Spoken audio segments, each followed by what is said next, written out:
appreciate your patience, and sorry it took a few minutes to get started. We were having some technical problems on our end this morning, but we are ready to go now with Mr. Phillips, the Chief Elections Officer for Duval County, who's going to talk to us about the upcoming elections.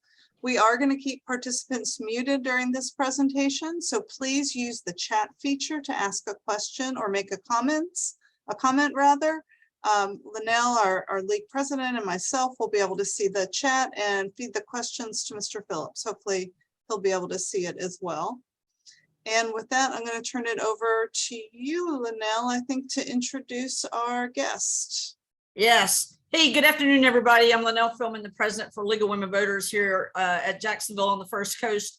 And for those of you who are not aware, due to the League of Women Voters of Florida's prior litigation on SB 7066 and SB 90, it's been almost 4 years since our local League of Women Voters was actually able to host someone from the Supervisors of Elections. So we're really thankful to have today's speaker with us. So our guest speaker today is Mr. Robert Phillips, the Duval County Supervisor of Elections, Chief Elections Officer. And he began working for the Supervisor of Elections part-time back in 1991 in the voting machine warehouse. And he was hired full-time in 1992 and then appointed by Tommy Bell in 1998. He's since worked for 4 Supervisor of Elections, John Stafford, Bill Shue, Jerry Holland, and now Mike Hogan. And he was actually appointed as the Chief Elections Officer by Mike Hogan in 2015. He's completed all the course hours to become a National Certified Elections Record Analyst, as well as a Master Florida Certified Elections Professional. And he provides statewide training to other Florida elections officials. So if you've been an election poll worker here in Duval County, you've attended the election advisory panel meetings, or any other public-facing election events at our Supervisor of Elections warehouse, he's been a familiar face, and we're really excited to have him with us today. He was born here in Jacksonville. He attended Bishop Kenny High School, and he's been married to Amy for 27 years, and they have 4 children, Rachel, Rebecca, Christian, and Emily. And with that, Mr. Phillips, I will turn the Zoom floor over to you. Well, thank you very much, and thank you for the introduction. And it's a pleasure to be here. I know how important the League of Women Voters historically has been and continues to be for voting here in Duval County and across the country.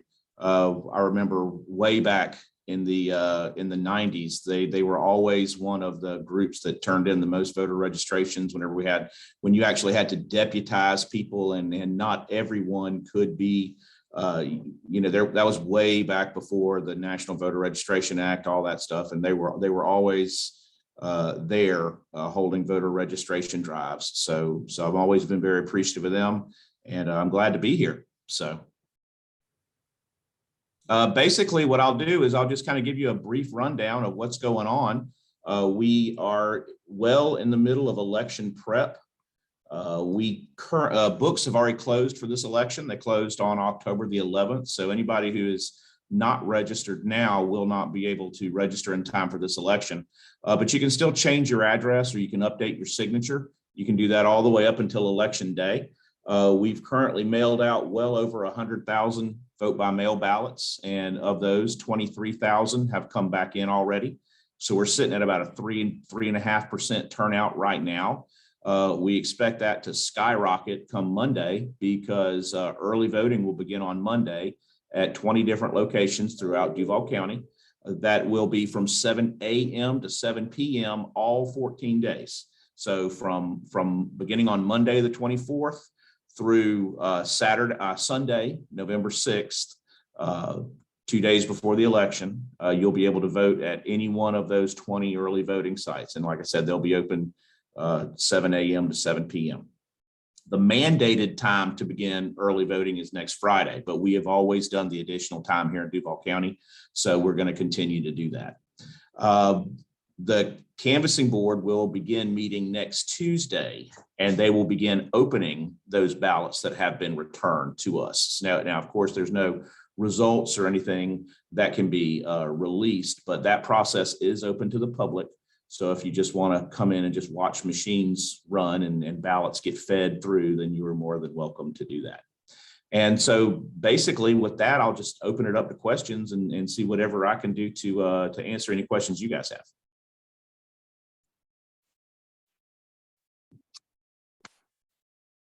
So I've got one question in the chat that I'll start with. I think Linnell might have some too.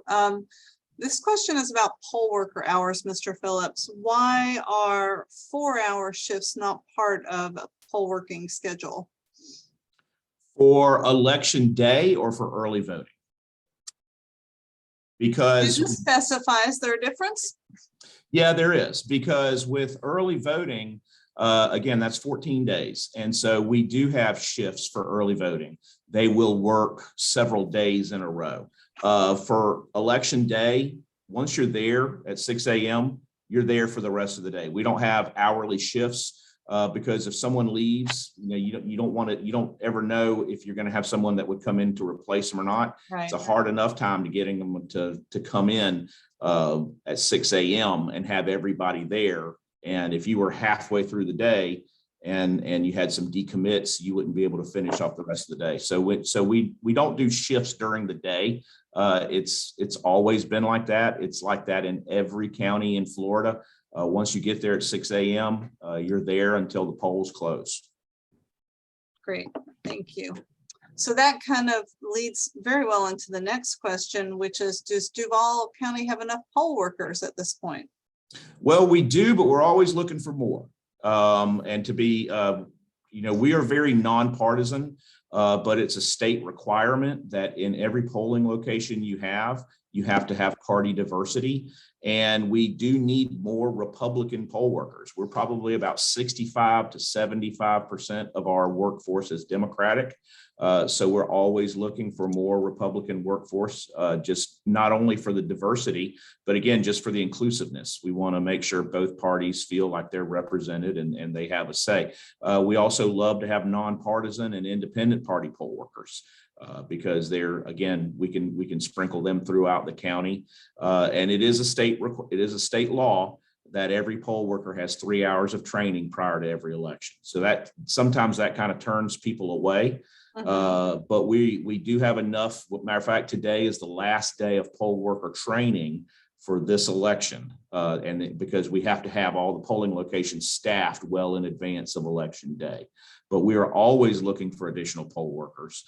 It is a nationwide problem of having enough poll workers. And I can't really stress that enough every time I go somewhere and speak to a group. A lot of groups want to focus on people recruiting people if they're in a political party. Now you guys are nonpartisan, but if you're in a political party, they want you to be a poll watcher. And a poll watcher is someone who goes into the precinct and they're there representing a political party or a candidate. I'll say if you be a poll worker, not only are you still in the precinct and you're basically serving the same purpose of a poll watcher of knowing what goes on, but you actually can assist voters, you can touch ballots, and you get paid. It's not just all volunteer. So poll watchers are very important. Some of my best poll workers were poll watchers at one time, but I'm always encouraging anyone. And for the most part, some people, they don't like it. You have to interact with the public. You have to have good personality. You kind of have to be a people person. And some people, they might try it one time and it's not for them. And hey, no harm, no foul. But some people, once you get into it, it really gets into your blood. And it becomes a part of your identity, and they'll do it for 30 or 40 years. How often or how much throughout the year is that poll worker training available? Is it just in the run up to the election, or is it available periodically at other times during the year? Well, we do recruitment drives periodically throughout the year, but the training is in the run up to the election because it's specific for that election. Like when we were leading up to the August primary, we had to focus more on the ballot styles and the difference between a Republican ballot and a Democrat ballot, nonpartisan ballot, making sure they handed out the right ballot to voters. A general election, you don't have those kind of considerations. And then coming up in March and May, we have the city elections, which are unique to Duval County, as they're unitary, and they're a little bit different too, because you'll have Republicans and Democrats on the same ballot, but there's no difference between them as far as, who is able to vote on them.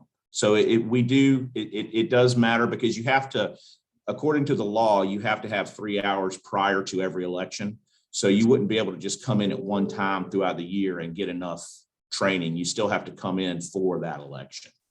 Got it. All right, the questions are coming in now. The one question is whether the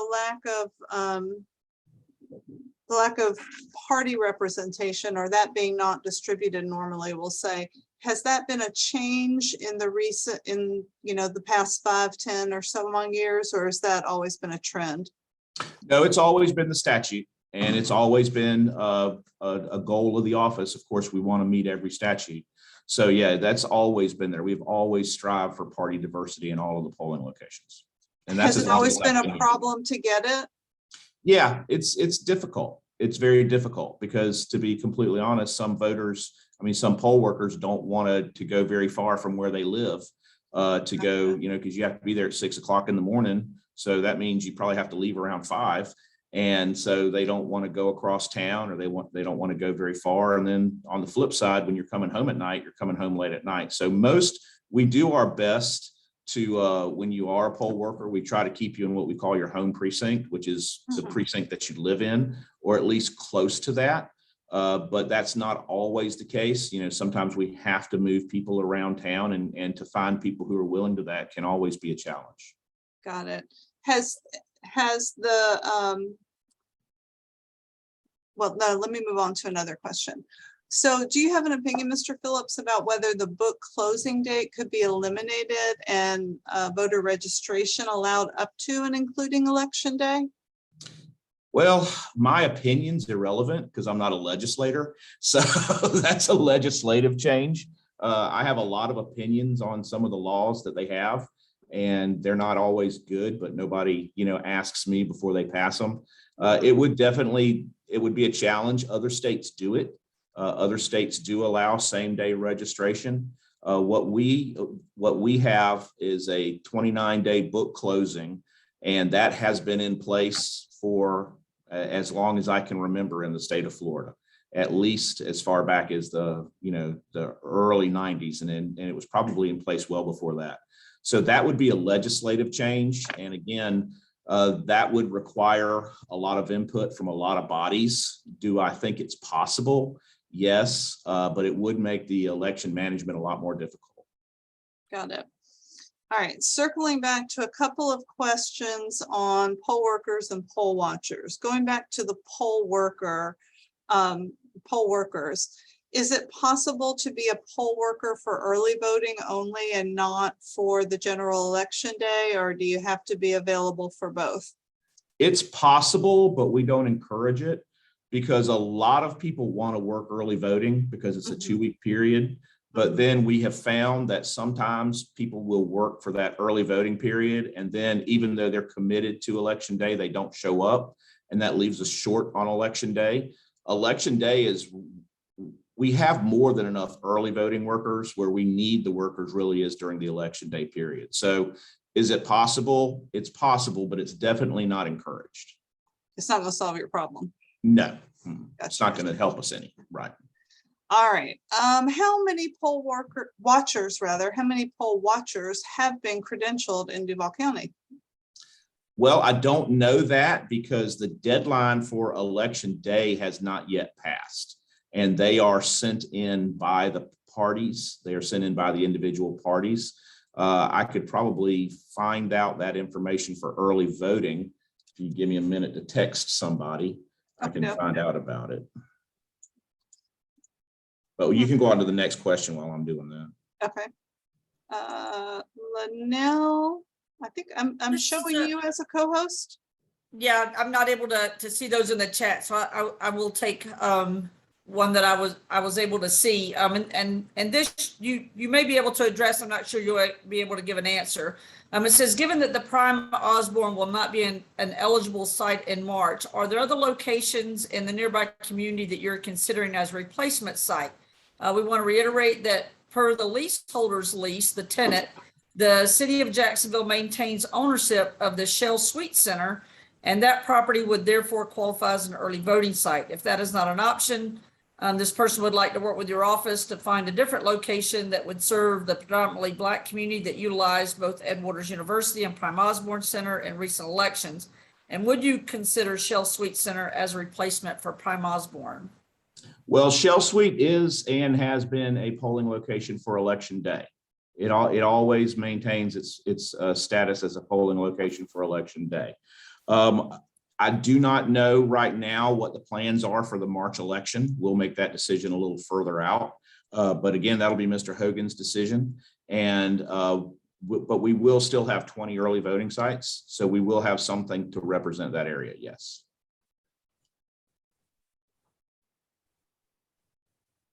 Next question, there was also additionally, does your office plan to use downtown supervisors of elections office for the March and May elections next year?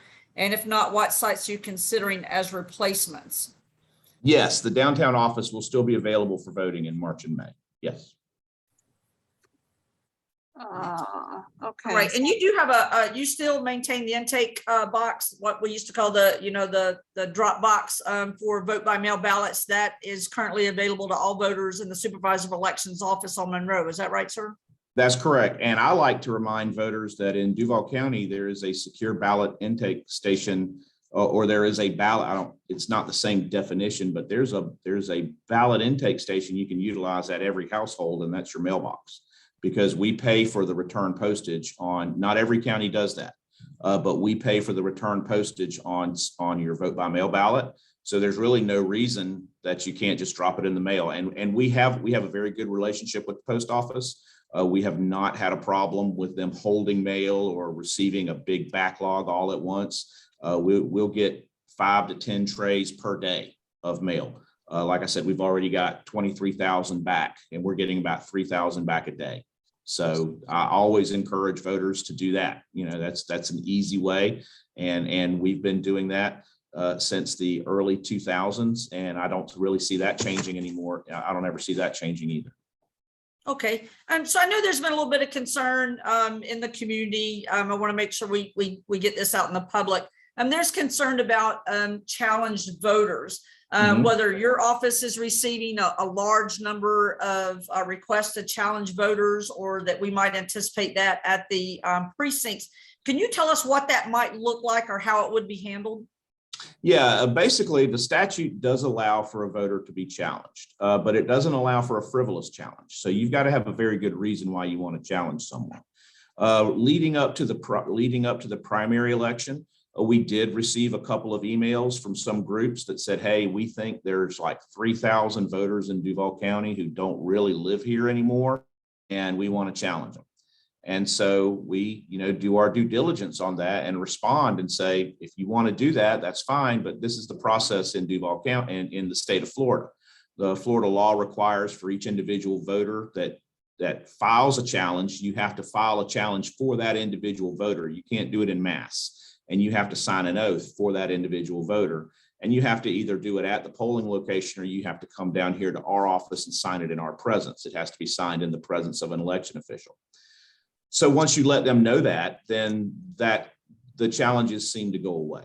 And we have not received a big, as far as I was actually speaking to Mr. Hogan about that this morning, and he has not received any more emails like that, like we received in the primary leading up to the general election. So I don't want to say hopefully, because it's really, not our decision whether something like that happens or not. But once these groups kind of realize what it all entails and that there is a lot more to it than just saying I'm challenging 500 people,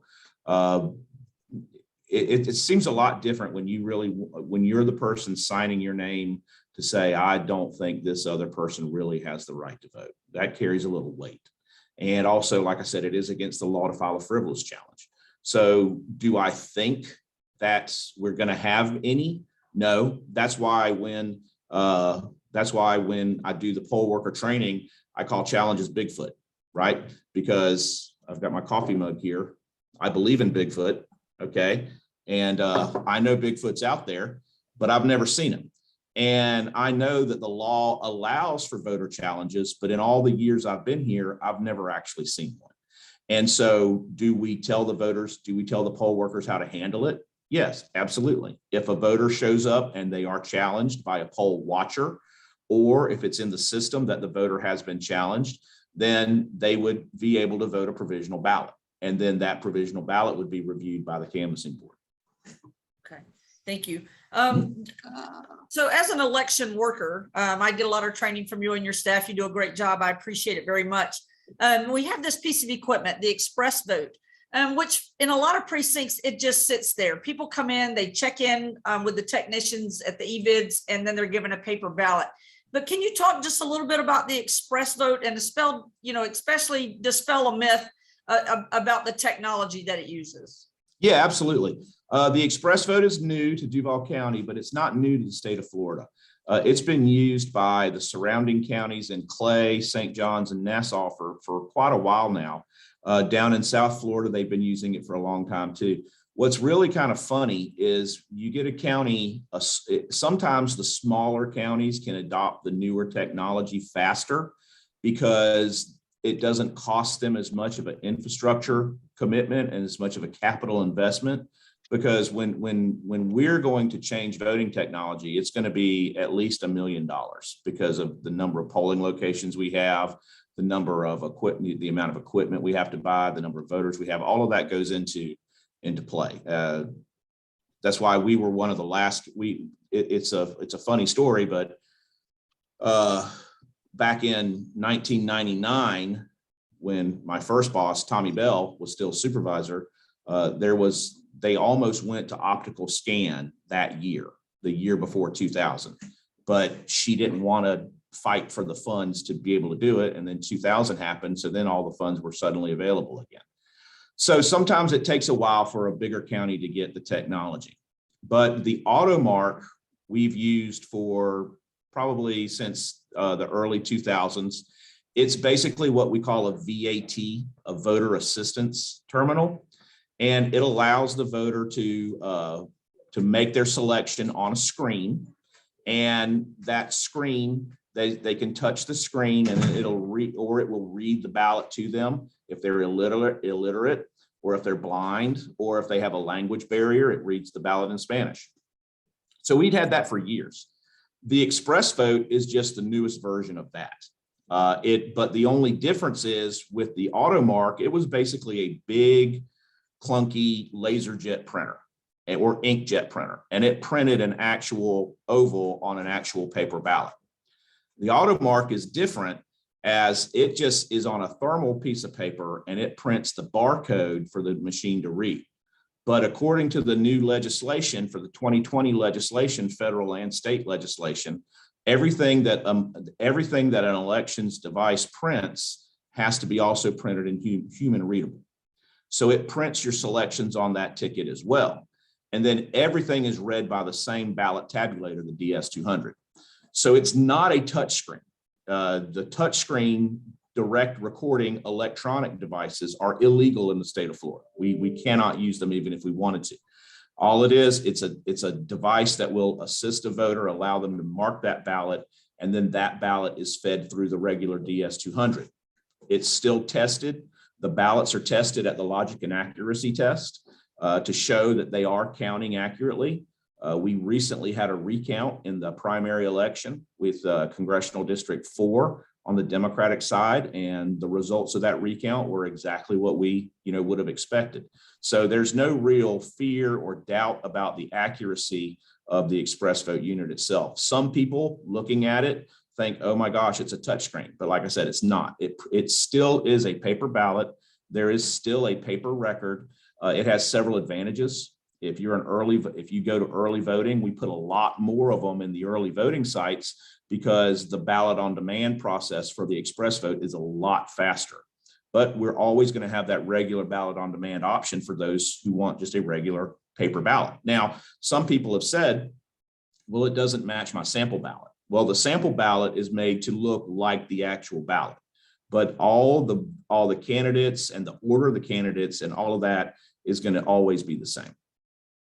Okay, thank you for that. And as a precinct worker and a voter, I'm a big fan of that. And I would encourage everyone attending today or watching this on social media, if you get a chance to use the express vote, give it a try, and then tell people about your experience. So hopefully it'll be a good experience. The next one, sir, is can a poll worker sign up to work only on election day in Duval County? And is Duval County the only one in Northeast Florida to have a unitary election in 2023?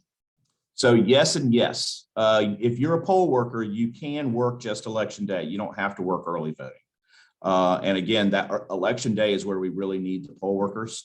We're not only the only county that's in Northeast Florida, we're the only county in the state that has the countywide elections in 2023 for the unitary elections.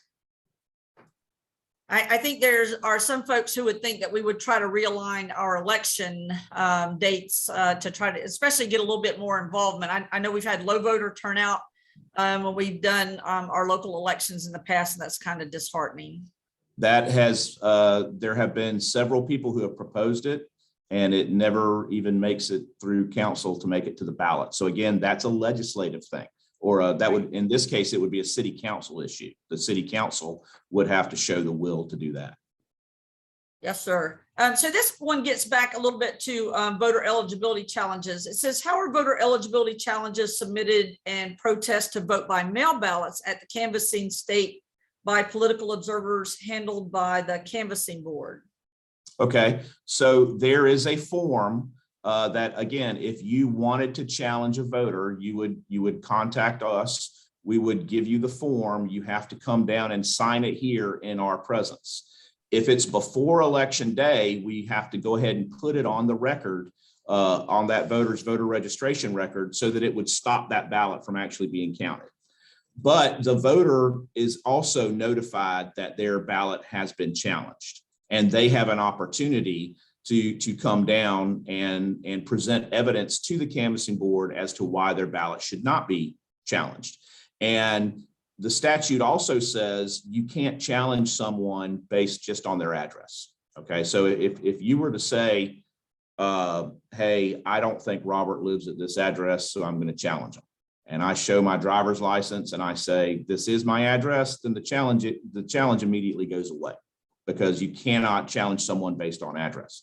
If someone were to say, you know, I think this person should not have been registered because they were convicted of a felony or something like that, then the voter, again, the challenge would have to have its due process, and the voter could come and show the challenging board, these are, you know, this is my orders, this is my, you know, whatever I received from the court that says my sentence is over, and Amendment 10 has, you know, changed the felon reinstatement, and so I should be eligible to vote.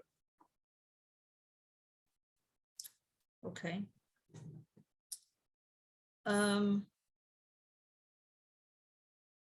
So there's a lot of misinformation, disinformation. Some is unintentional sharing of information that's not true, and some is intentional attempts to mislead voters. What would you say is the best way for people in Duval County to get the information that they need to be able to cast their vote, whether it's vote by mail, in person? What would you say is the best way for people to get reliable information? If they have any questions, go to our website or give us a call. Because a lot of times you're right, voters receive things in the mail that looks like it's from our office, but it's not. Matter of fact, I had an email the other day from a voter who someone sent him an email that said, hey, your polling location is now somewhere over on the west side. And that was a polling location, but it wasn't his, right? And so I said, that did not come from us. Unfortunately, there are so many groups out there that try to help and say they're trying to help, but they, like you say, they're spreading bad information. The best thing to do is come to our office or you know, find an official source from us. That's why we send a sample ballot to every voter. We send a sample ballot to every registered household that has that information on it. And if you have any questions, you know, pretty much everything can be answered on our website. Okay, this is for one of our members. Redistricting is not yet finished due to a court decision. What effect does this have on the work at the supervisor of elections? Well, we'll have to wait and see, because the council has decided to appeal it. So from what I understand, the previous order said they would have to have new lines in place by November. We'll see. We'll have to see what the court case does. But if the court case stands, we would have to have new lines in place by the January qualifying dates for candidates for city council. And that would affect the March and the May elections. We would like to have the lines in time to notify all of the voters of any potential changes. But again, that's another thing that's out of our hands. That's going to rest with the city council, and they're the ones who are going to have to act quickly on that. But nothing will affect the election that's coming up in 2 weeks. Those lines are set. Okay, thank you. So we'll all be on pins and needles awaiting the outcome of that. So you did mention something I think we've all experienced. As a voter, I get text messages, I get emails, I get phone calls. There are a lot of people who are aware that I requested a vote by mail ballot, and I do that because I just happen to live in Florida, and this election takes place during hurricane season. So I always want a plan B, even though I'm going to go and vote during early voting. But how is it that people know whether or not I've actually cast my ballot? Where you get those phone calls saying, hey, don't forget to return your vote by mail, or we see that you haven't returned it yet. How do members of organizations get access to that information? That's a great question. And that causes a lot of consternation among voters. I can tell you from personal experience, this is what we do. Like I said, my wife and my children all receive vote by mail ballots. I encourage them to, as the day they get it, hurry up, get it, and return it, because once it's been returned, you'll quit receiving those pieces of mail. Basically, it's all public record, and the candidates are pretty sophisticated now, and they will take, we never give out things like email addresses or phone numbers, okay? But your name and address, date of birth, and political party, that's part of the public record. Not your driver's license, not your signature, not your social security number. But we also don't, those are exempt. But we also do not include an email address or a phone number in our data. But just because we don't, doesn't mean someone else doesn't. And so they will buy this information from magazine subscriptions, or they even get it from other public sources, like tag documentation from the state, things like that. And they will merge that data. And so I myself, I'll get texts during the day, and it's funny, the other day, and this is just an anecdotal story because it happened to me. I got a text that said, hey, we're with Vote for Whoever, and we noticed you haven't registered to vote yet, and books close Monday. Can we help you register to vote? And I texted it back. I said, you've got bad data, because I've been registered since 1988. So I don't know where you got that data from, but it's bad. But the more sophisticated campaigns do that, and they can know. So like I said, when we get our vote by mail ballot and we return it, then the record now says not that I've requested a ballot, but that I've already voted that ballot. So that does two things. It lets that campaign know, A, don't waste any more money by sending him a mailer because they've already voted, but also B, hey, I can now send a mailer to his neighbor that says, hey, your neighbor's voted, but you haven't. So it's all in what they do with the publicly accessible data. Okay. Can you tell me what becomes of a ballot that is actually received at the Supervisors of Elections office the day after the election, if it comes from a local voter, or if it comes from, say, somebody in the armed services serving overseas? Yeah, for presidential preference primaries and general elections, if it comes from an overseas voter, it has until 10 days after the election. So it's always important to know that what you see happen on Tuesday night is never the official results. That's why the website says unofficial. All the documentation says unofficial. It's not official until we get every last ballot in for those 10 days after. Now, if it's a local ballot and we receive it on Wednesday morning, it's just marked late.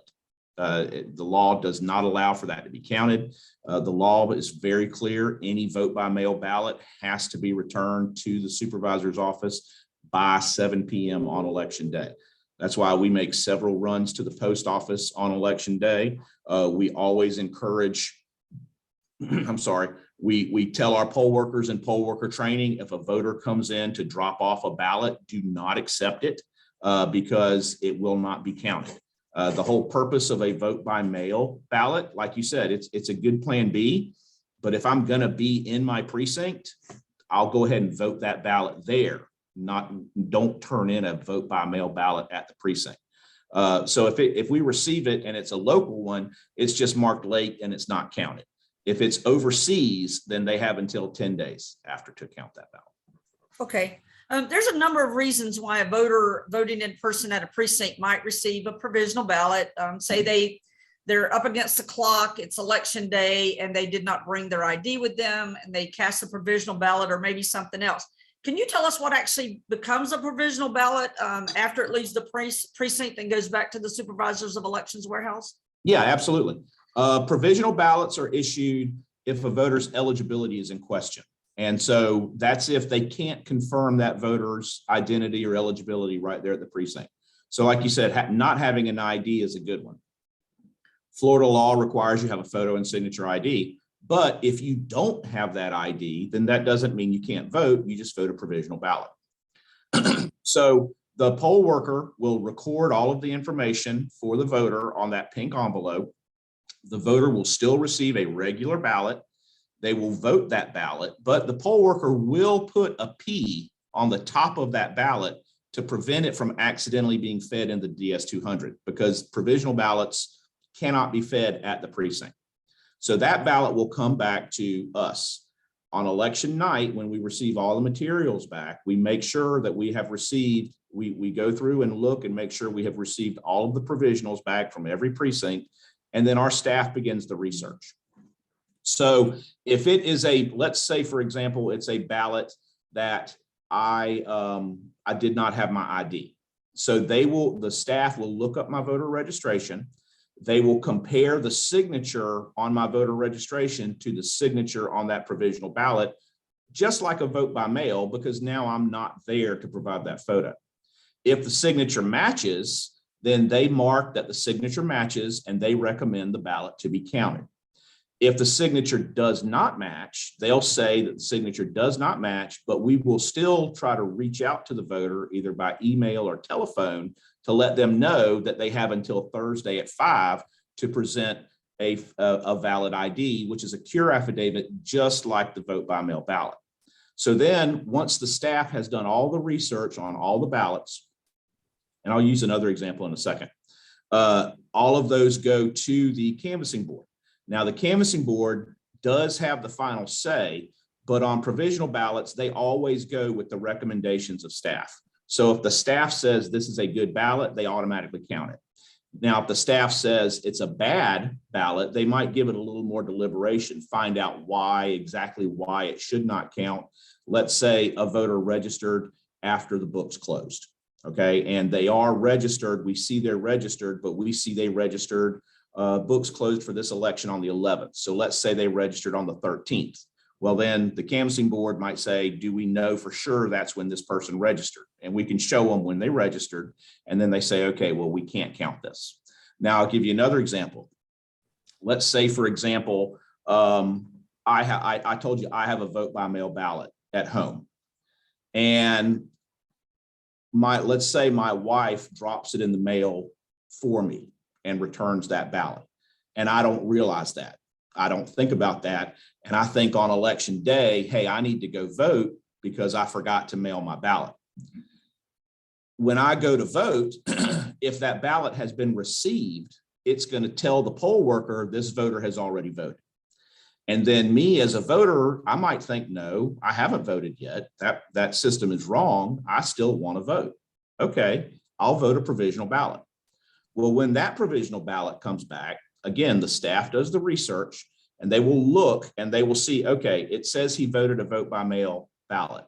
We can go find that exact envelope that was returned and look at it and say, okay, this is his signature on this vote by mail ballot. This is his signature on the provisional ballot. The vote by mail ballot already counted, so his provisional can't count.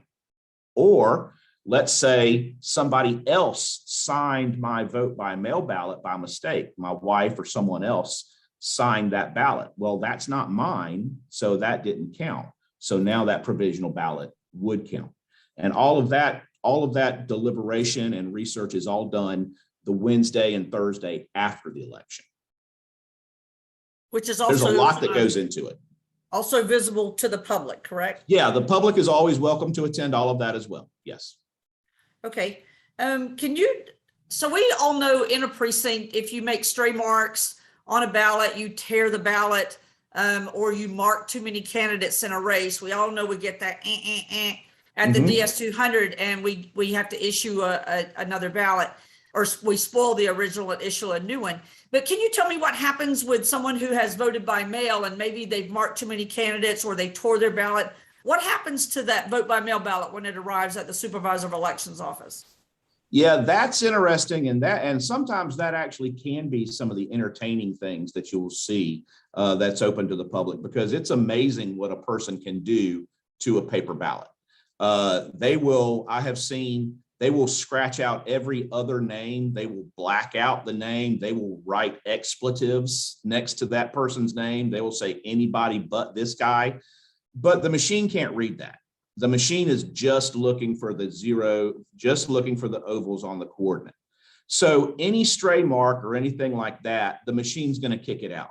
And every one of those ballots goes to review for the canvassing board. And we have what we call a duplication board. The duplication is done by our staff. And so let's say I spilled coffee, which happens a lot. It's kind of scary sometimes, the fluids that you'll see coming back on the ballots. But let's say there's a big coffee stain on a ballot and the machine won't read it. Other than that, there's nothing wrong with it. So one of our staff will make an exact copy of that ballot. And then a canvassing board member will go behind them to confirm that they actually duplicated that ballot correctly. And then the duplicated ballot is fed, but it's numbered. So you'll start with 1 and we'll go to however many duplicates we have to make, maybe 2,000, 3,000, whatever the number. But those numbers, those are always kept so that in the event of a recount, if someone were to say, hey, how do we know that you actually remade those ballots correctly, we can always go back and look at the original and compare it if we had to. Okay, 2 questions left. If someone were to show up at the wrong precinct on election day and there's not enough time for them to get to the correct one, can they complete a provisional ballot at that wrong precinct, and will that vote count? They can, but it won't. The election law is, the state statute is very clear. A ballot has to be cast in your home precinct. You have to be in the precinct that you live in for election day. That's why we have the 2 weeks of early voting. You know, for those 2 weeks of early voting, you can vote anywhere. But some people, it's just human nature. They're going to wait till the last minute, and maybe they're on their way home on Tuesday afternoon and it's 6:45. Well, we tell the poll workers, do everything you can to encourage that voter to get to their proper precinct, because on election day, you have to vote in the precinct that you live in. Now, if they absolutely positively insist on voting a provisional ballot, will we give them that opportunity? Yes, but it is printed right on the top of the ballot. If you are not in your correct precinct, this will not count. All right, and our last question, I'm looking forward to your answer on this. It says, this person has a friend who doesn't trust the voting machines. What would you say to be able to assure that person about the election integrity? I have friends that don't trust the voting machines too. I get into this discussion with a lot of people that I've known for a lot of years, and they know where I work. So every time I meet them, they want to make it a topic of conversation. And all I can say is this: we put a very, very high degree of importance on transparency. We put everything that we possibly can open to the public to let them know, like that logic and accuracy test that we had prior to this.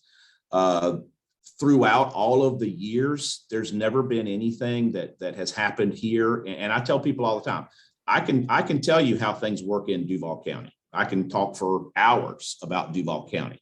I can talk for hours about the state of Florida, but I have no idea what happens in Wisconsin, Pennsylvania, Michigan, Illinois, Arizona, any of those states, because all the laws are different.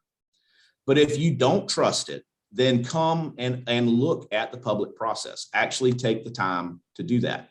I will say this, you may recall in 2018, the last governor's race, we had 3 concurrent recounts that we had to do all at the same time. We had governor, U.S. Senator, and Commissioner of Agriculture. And the U.S. Senator went down to a manual recount.